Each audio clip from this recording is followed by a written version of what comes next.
বাংলাদেশে এসে ভারতের পররাষ্ট্র নীতি চরমভাবে ব্যর্থ হয়েছে। একটা মাত্র সাফল্য তারা যেটা দেখাতে পারছিল তাদের অভ্যন্তরীণ রাজনীতিতে, সেটাও শেষ হয়ে গেল। এটা আসলে সাফল্য ছিল না বহুদিন থেকে, এটা ব্যর্থতাই ছিল। এটা তারা বুঝতে পারেনি, যেহেতু একেবারে কৃতদাসের মতো শেখ হাসিনা যারা মোদির কথা শুনছিলেন, তাই সেটাকে অ্যাপারেন্টলি সফলতা দেখানো যাচ্ছিল। এখন সেটা অফিসিয়ালি শেষ হয়ে গেছে। এভাবে আমরা বলতে পারি ভারতের পররাষ্ট্রনীতি একেবারেই গর্তে পড়ে গেছে। এখন বাংলাদেশের ক্ষেত্রে তো বেশ গভীর সেই গর্ত।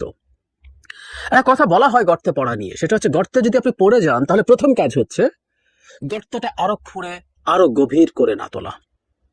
পড়েছেন গর্তে, চুপচাপ থাকুন, চেষ্টা করুন কিভাবে বের হওয়া যায়। কিন্তু আপনি যদি এটা খুঁড়তে থাকেন, আপনি আরো গভীরে নেমে যাবেন, সেই গর্ত থেকে ওঠাটা আপনার আরো বেশি কঠিন হবে। ভারতের এবং অবশ্যই জনাব নরেন্দ্র মোদীর সাম্প্রতিক কর্মকাণ্ড বাংলাদেশ প্রসঙ্গে দেখলে আমরা এটা বোধ করতেই পারি যে গর্তটা খুঁড়ে খুঁড়ে আরো গভীর করছেন তারা। জনাব মোদী ভারতের স্বাধীনতা দিবস উপলক্ষে একটা বক্তৃতা করেছেন। সেখানে তিনি বলছেন 140 কোটি ভারতীয় বাংলাদেশের সংখ্যালঘু হিন্দুদের নিরাপত্তা নিয়ে চিন্তিত। ভারত সর্বদা বাংলাদেশের অগ্রযাত্রায় সঙ্গী হবে, অগ্রযাত্রার শুভাকাঙ্ক্ষী হবে। আমরা আশা করছি সেখানে শীঘ্রই পরিস্থিতি স্বাভাবিক হয়ে উঠবে। ভারতীয়রা চায় হিন্দু ও সংখ্যালঘুদের নিরাপত্তা নিশ্চিত হোক।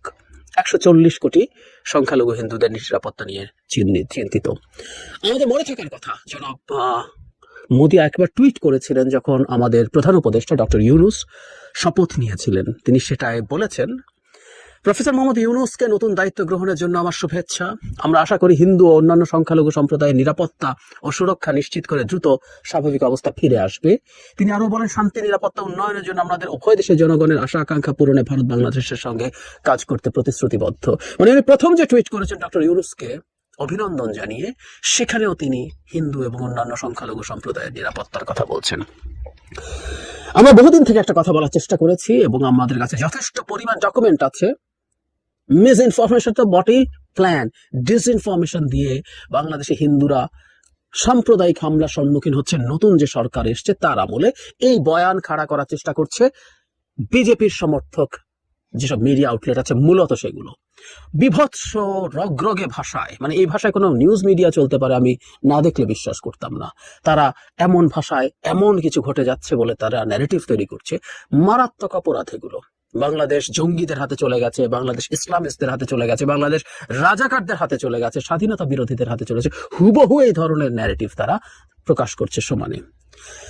শুধু কি তাই, শেখ হাসিনা ভারতে পালিয়ে যাওয়ার পর 2 দিন বা 3 দিনের মাথায় সংসদে ভারতের লোকসভায় জয়শঙ্কর পররাষ্ট্রমন্ত্রী যে স্টেটমেন্ট দিয়েছেন, ওটা হুবহু আওয়ামী লীগের স্টেটমেন্ট ছিল। আমি ওটা নিয়ে আলাদা ভিডিও করে দেখিয়েছি। আজকে মোদী তার টুইটে এবং স্বাধীনতা দিবসে এসে একই কথা বলছেন। অবশ্য কেউ বলতে পারেন মোদীর এইসব কথা বলার আসলে না বলার আর কোনো কারণ নাই, এসব কথা বলতে উনি বাধ্য। হ্যাঁ, এটা বলা যেতে পারে, এটাই আমাদের কপালের দোষ। কিন্তু দিনের শেষে ভারতেরও খুব ভালো কিছু আসলে হবে না। বাংলাদেশের হিন্দুদের জন্য যখন এভাবে কনসার্ন দেখানো হয় আলাদা করে, বিশেষ করে সেটা নরেন্দ্র মোদী যখন দেখান, যার রাজনীতিটাই হচ্ছে একটা বিভৎস আইডেন্টিটি পলিটিক্স, একটা ফ্যাসিস্ট আইডেন্টিটি পলিটিক্স, ওটা ফ্যাসিবাদের পর্যায়ে চলে গেছে।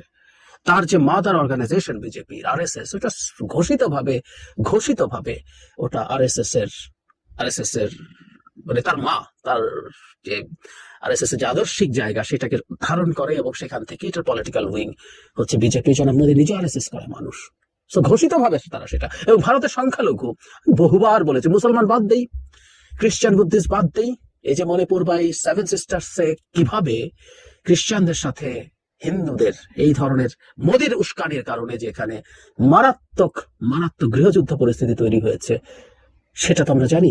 এবং তিনি দেখতে পর্যন্ত যাননি একবার মণিপুরে। এসব নিয়ে সমালোচনা আছে। আমরা বাদ দিই সব অন্যান্য সব ধর্ম, কিন্তু দলিতরা যারা টেকনিক্যালি হিন্দু মানুষ, যাদের সংখ্যা প্রায় 25 কোটি, সেই দলিতদেরকেও কি করা হয়েছে তার শাসন আমলে, কি করা হয়। মুসলমানদের যেমন গরুর মাংস পেলে পিটিয়ে হত্যা করা হয়, যেখানে দলিতদের একটা অংশ চামড়াকে ট্যান করেন এবং সেটা দিয়ে জুতা বানান ইত্যাদি ইত্যাদি। মৃত গরু থেকে চামড়া তুলেছে এই ধরনের তথ্যের কারণে দলিতদের উপরে হামলা হয়েছে, এরকম তথ্য আমরা ভারত থেকে পাই।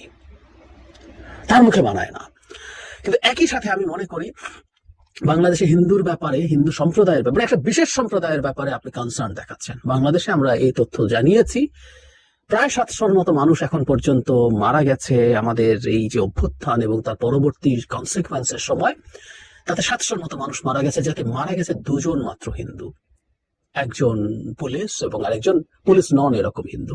সো এই সংখ্যা বাংলাদেশের হিন্দুদের যে ডেমোগ্রাফিক পার্সেন্টেজ সেটার সাথে যদি তুলনা করি, যদি 8-9% হয়, 60-65 জন হিন্দু আনুপাতিকভাবে এর অংশ হওয়ার কথা ছিল হত্যাকাণ্ডের। আমরা কারো হত্যাকাণ্ড নিয়ে কথা বলি, কিন্তু হওয়ার কথা ছিল, হয়নি তো।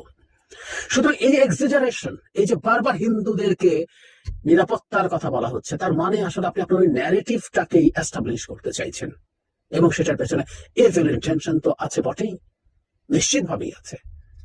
বাংলাদেশে শেখ হাসিনা সরকারের সময় হিন্দু সম্প্রদায় প্রচুর নির্যাতিত হয়েছে, তাদের জমি জমা দখল হয়েছে, তাদের যে সংগঠন আছে তারা বলেছে, এমনকি সর্বশেষ বেনজির সব হিন্দুদের জমি দখল করেছিল, শত শত বিঘা, সেগুলো গোপালগঞ্জের মতো যায়, শেখ হাসিনার বাড়ির পাশে। টু শব্দ তখন আমরা বাংলাদেশের হিন্দু সম্প্রদায়ের নেতাদেরও দেখি নাই, যেগুলো যখন দখল হচ্ছে ভারতেরও দেখি নাই। সুতরাং এই মুহূর্তে এটা ফ্রেম করছে, তারা ফ্রেম করার চেষ্টা করছে, মানে কিছু প্রতিষ্ঠিত করার চেষ্টা করছে তাদের কোনো ইভিল ইন্টেনশনের জন্য। বিজেপি এই রাজনীতিটাই করে এবং মোদীকে এই রাজনীতিটাই করতে হয় হয়তো, কিন্তু এই রাজনীতি করে কি বাংলাদেশের সাথে সত্যিকার অর্থে একটা বোঝাপড়ার ভালো সম্পর্ক হওয়া সম্ভব?